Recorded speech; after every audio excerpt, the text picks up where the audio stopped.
Like many in my trade, I have a fascination with by-elections. They can be caused by all manner of things like scandal, abuse of position and, of course, even death. For a brief period, they totally dominate the political landscape. The headlines are the easy bit. X dramatically snatches victory. Y hangs on against all the odds. And Z comes from nowhere to recast the political landscape. In truth, few, if any, are remembered by the public, even a few months later, let alone a few years later. They distort everything and are usually great fun. The claims made before the vote and in the wake of the declaration, however, linger a little longer. We will break the mould of British politics and go back to your constituencies and prepare for government, for example. But today's "We've burst the Boris bubble" is perhaps a little more interesting. A bit of context about by-elections, leaders and the prospects of their parties. When Labour were in deep trouble under Michael Foot in the late 1970s and 80s, it took the SDP to change them. In 1982, Glasgow Hillhead fell to the former Labour grandee Roy Jenkins in SDP colours. His was one of many transitory but important victories that eventually prompted the Labour Party of Michael Foot to change. From the drama of Neil Kinnock taking on the hard left to the revolution of Tony Blair's new Labour, it was the SDP, as much as anything, that brought all of that about. You might ask where the SDP are now, but that's actually not the point. Eastbourne in 1990, a by-election caused by the murder of Margaret Thatcher's friend and ally Ian Gow, brought nearer the end of the Iron Lady herself. It signalled a growing disquiet with her leadership, not just in the party hierarchy, but even in the South Coast home counties. It provided grist to the mill of her cabinet enemies, and within a little time, she too was gone. And Wirral South in 1997 helped put the limping government of John Major out of its agony. It cost him his slender majority and heralded the general election that saw Tony Blair sweep to victory and go on to govern for a decade and more. So, what of North Shropshire? We are less than 24 hours from the declaration and the analysis continues apace, but a few things already seem clear. The truth of last night's high drama and shootout at the North Shropshire Corral is that the Lib Dems did well for two reasons that have nothing to do with the Lib Dem manifesto. The Tories left the goal wide open and Labour, in effect, stood back.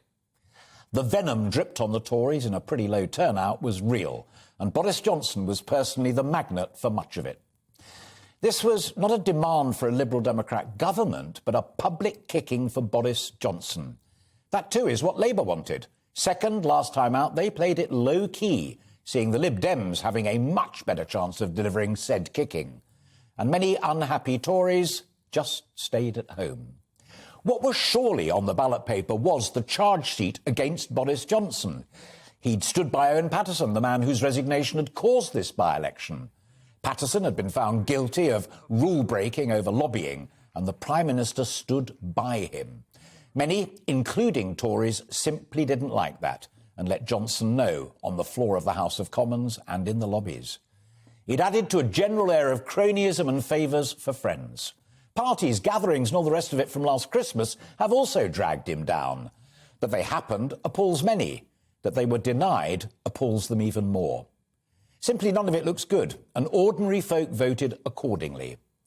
Senior Conservatives tonight talk of him drinking in the Last Chance saloon, telling it was time to get a grip, even saying that North Staffordshire was a referendum on his performance. The former leader Ian Duncan Smith called for calm, but also focus. Quotes, "I want my colleagues to stop playing games. The party has to get behind him. But for that to happen, Mr Johnson will have to become what he was when they embraced him, a winner who stood for what they stood for."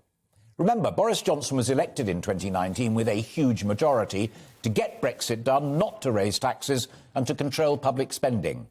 He hasn't fully got Brexit done yet and is increasingly seen on his own side as a high-taxing big spender, even if the coronavirus is a reasonable defence. He's also seen as too green and a man too comfortable with trimming our civil liberties in the fight against COVID. Votes in the House of Commons earlier this week demonstrated that loudly. With inflation rising sharply, especially fuel and energy, and the economy slowing worryingly, the challenges mount. There's a growing body of opinion within the Tory party that they want a leader who is competent, a person of integrity, but also pledged to cut taxes and spending and not fixated with the green agenda. They also want someone who sees the Tories as the defender of all civil liberties and freedoms, not as a party that too easily infringes them. If Boris Johnson can be that person and can rediscover those tenets of Tory faith, I think he can survive. If he can't, then that by-election may just join the long list of by-elections where the winner isn't the story, but the catastrophic impact such results can have on the loser.